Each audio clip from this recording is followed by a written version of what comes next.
आज के इस इंग्लिश क्लास में ये हमारा पार्ट 2 है फ्रेजल वर्ब्स का। जो बच्चे नए हैं उनको बता देती हूँ कि फ्रेजल वर्ब्स क्या होता है, जिसमें दो वर्ड होते हैं। ठीक है, एक जो वर्ड होता है फर्स्ट वाला वो तो एक वर्ब होती है, कोई भी वर्ब, जैसे ब्रेक। ब्रेक क्या है? एक वर्ब है। ब्रेक मतलब टूटना, तोड़ना। गो क्या है? वर्ब है। रन क्या है? वर्ब है, काम है ना।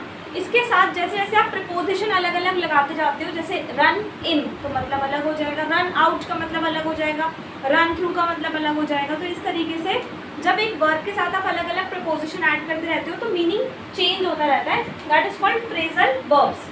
लास्ट क्लास आप देख लेना तो आपको वो प्रीवियस क्लियर हो जाएगा।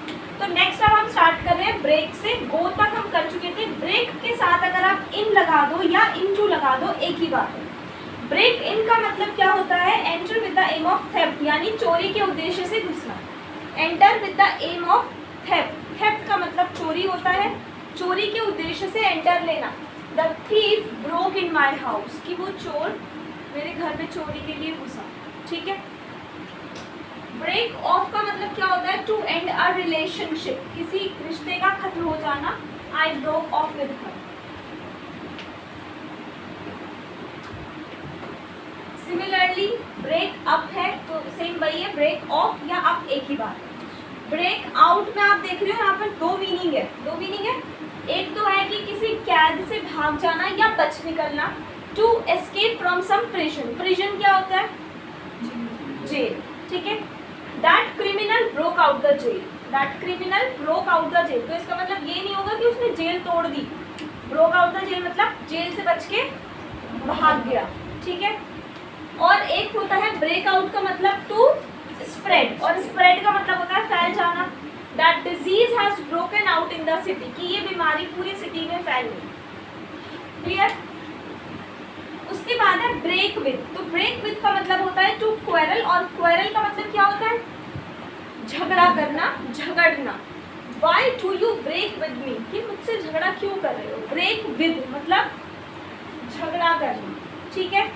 उसके बाद है ब्रेक डाउन। तो इसका मतलब होता है टू कोलैप्स। जो बच्चे स्कूल से घर आते हैं बस से, तो आपने देखा होगा कि अक्सर बस में आगे ब्रेक डाउन लिखा आता है। छुट्टी के टाइम पर 2 बजे ब्रेक डाउन। बस सही होगी बट वो ऐसे निकालने के लिए, क्योंकि बहुत सारे बच्चे होते हैं तो वो एकदम से बस में आ गए, तो काफ़ी सारे बस वाले ब्रेक डाउन लिख देते कि खराब हो गई है, कुछ खराब ही है बस में।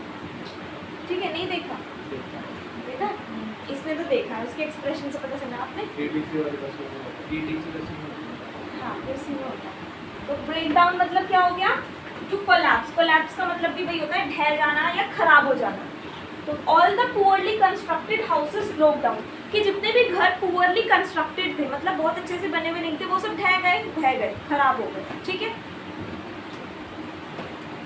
ओके, नेक्स्ट वर्ड है कम। तो कम के साथ अगर हम अक्रॉस लगा दें तो मीनिंग क्या बन रहा है? कम अक्रॉस का मतलब होता है सामना करना, टू फेस, मीट। सामना करना, मिलना, रूबरू होना। ठीक है। I came across her brother last year, मैं उसके भाई से लास्ट ईयर मिली थी।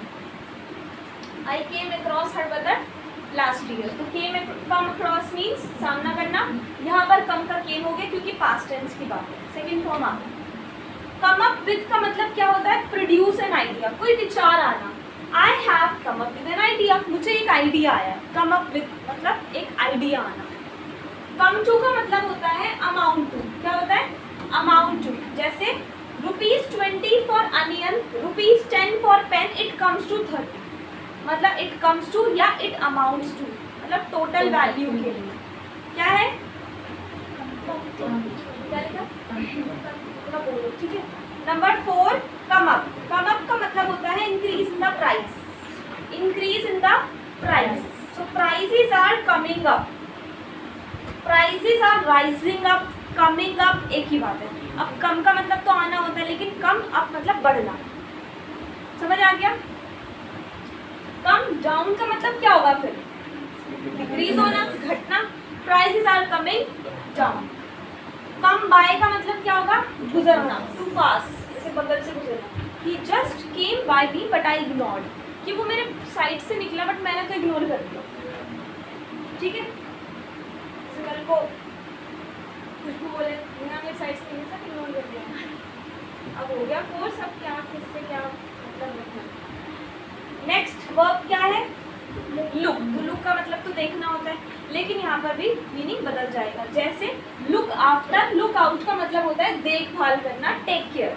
Look after, you should look after our parents, ठीक है।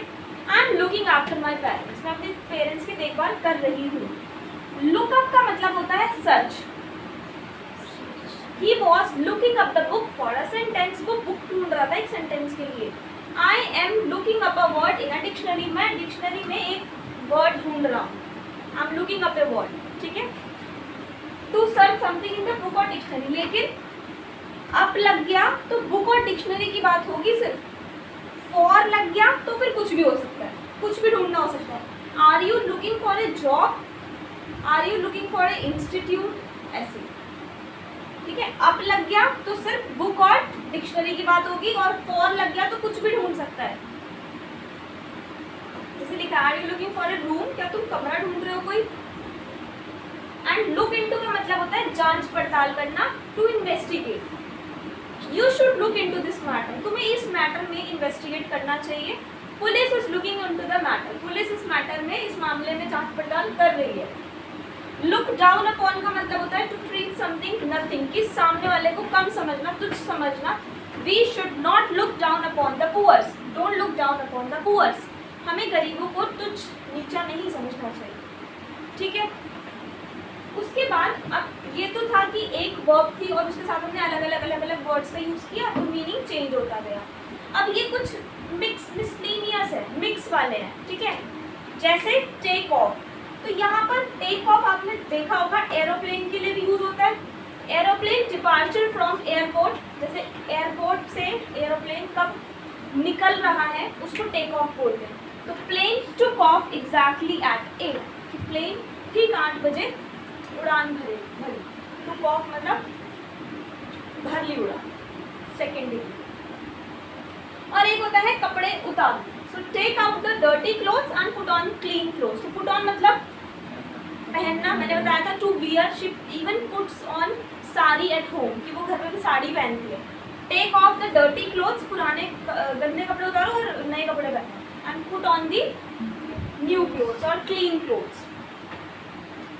अबाइड बाय का मतलब होता है फॉलो करना, to follow. We should always abide by the rules, we must abide by the company policy, हमें कंपनी पॉलिसी को फॉलो करना चाहिए। टू अडेयर द रूल्स मतलब नियमों का पालन करना, ठीक है। उसके बाद नेक्स्ट वर्ड है back out of, not to keep one's word. Back out of मतलब अपनी बात से मुकरना, वादे से मुकरना, back out of. I never back out of my promises, कि मैं अपने प्रोमिसेस से कभी पीछे नहीं हटता, कभी नहीं मुकरता, मतलब मुकरना। क्या वर्ड है? बैक आउट ऑफ, नाम से पता चल रहा है ना, पीछे आ जाना अपनी बात से। ब्लो आउट का मतलब होता है बुझाना, please blow out the candles, he blew out the candles, उसने मोमबत्तियां बुझाई, ठीक है।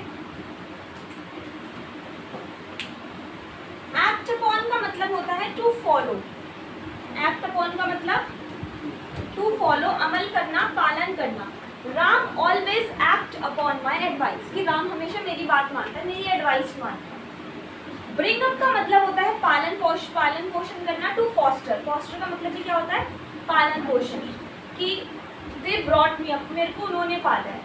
Bring up, brought up, bring का second form brought, third brought. I was brought up in Dehradun, मैं देहरादून में पला बड़ा, ठीक है। कॉल ऑफ का मतलब होता है टू कैंसिल, रद्द कर देना। He called off the meeting, उन्होंने मीटिंग को रद्द कर दिया, कैंसिल कर दिया, कॉल ऑफ। कॉल आउट या कॉल इन का मतलब होता है टू कॉल समवन, किसी को बुलाना। I was calling out for help but no one turned up, मैंने मदद के लिए बुलाया पर कोई आया ही नहीं। टर्न अप का मतलब क्या होता है? आना। टर्न अप मीन्स आना। कैरी ऑन का मतलब होता है जारी रखना, please carry on your story, अपनी स्टोरी जारी रखो। कास्ट ऑफ का मतलब होता है त्याग देना, cast off. Snake cast off the outer skin, जैसे जो स्नेक्स होते हैं वो अपनी अपनी बाहर वाली जो स्किन है वो छोड़ते हैं, पता है, टाइम टू टाइम वो वाली स्किन छोड़ते हैं, उनकी न्यू स्किन आ जाती है, तो वो क्या कर रहे हैं? वो त्याग रहे हैं, कास्ट ऑफ कर रहे हैं। तो snake cast off the outer skin. होता है to reduce, prices are cut down by a great extent, great extent मतलब काफ़ी हद तक प्राइसेस कम हो गए। For example prices of older versions mobiles cut down by a great extent. Cut off का मतलब क्या होगा, टू एंड, समाप्त कर देना। He cuts off the phone, उसने फोन काट दिया, वो भी हो सकता है। और यहाँ पर फोन के लिए हम हैंग अप यूज करें तो ज़्यादा बेटर रहेगा, ठीक है। He hang up the call. Get rid of का मतलब होता है discount. Join this institute and get rid of up to 20% discount. सुना होगा आपने, गेट रिड ऑफ मतलब discount. To make yourself away from something, छुटकारा पाना। एक तो डिस्काउंट वाले में भी होता है get rid of up to 20% discount, और एक होता है किसी चीज़ से छुटकारा पाना, जैसे I just want to get rid of this trouble, मुझे इस परेशानी से बस छुटकारा चाहिए, ठीक है। गिव अप का मतलब क्या होता है, त्याग देना, छोड़ देना, गिव अप कर लेना, हार मान लेना। I had given up bad habits, मैंने बुरी आदतें छोड़ दी, एक ये भी हो गया। एक वो वाला गिव अप हो गया, हार मान लेना, और एक हो गया छोड़ देना, गिव अप। कीप अप का मतलब होता है टू कंटिन्यू, जारी रखना, go on, carry on, keep up, continue, all are same. Keep up the good work, अपना अच्छा काम जारी रखो। होल्ड ऑन का मतलब होता है रोकना, stop. I couldn't hold my tears, मैं अपने आंसू नहीं रोक पाई। I held on the project due to और नॉट रिसीविंग मनी, मैंने अपना प्रोजेक्ट रोक दिया क्योंकि मुझे पैसा ही नहीं मिल रहा था, इनफ पैसा नहीं मिल रहा था उस काम को करने के लिए, तो मैंने प्रोजेक्ट रोक दिया। और मैंने क्या सेंटेंस बनाया था, I could not hold my tears, कि मैं अपने आंसू नहीं रोक पाई, तो मैंने कुड नॉट लगा दिया। गिविंग का मतलब होता है हार मान लेना। Don't give in till the last breath of yours, कि अपनी आखिरी सांस तक हार मत मानना। पुल अप का मतलब होता है जानकारी निकालना। I pulled up the data of all the employees, कि मैंने सारे एम्प्लॉयज़ की इंफॉर्मेशन निकाली। पुल अप मतलब खींचना नहीं, पुल अप मतलब जानकारी निकालना। To extract the information. See after means look after, look after means देखभाल करना, ठीक है। स्टैंड बाय मतलब साथ देना। I always stand by you, he stood by me in a good और bad every time I needed it, कि वो मेरे साथ था, चाहे बुरा वक्त हो चाहे अच्छा वक्त हो, जब जब मुझे उसकी जरूरत थी वो मेरे साथ। टर्न आउट का मतलब होता है prove to be, prove to be मतलब साबित होना। This project will turn out to be a masterpiece, कि ये प्रोजेक्ट एक मास्टरपीस साबित होगा। I think it's completed. तो ये आज की क्लास में इतना काफ़ी है, अभी नोट्स बनाएंगे, फिर एग्ज़ाम के लिए पढ़ना भी है, थोड़ा थोड़ा कंफ्यूजिंग भी है। आज की क्लास में इतना ही। Thank you so much.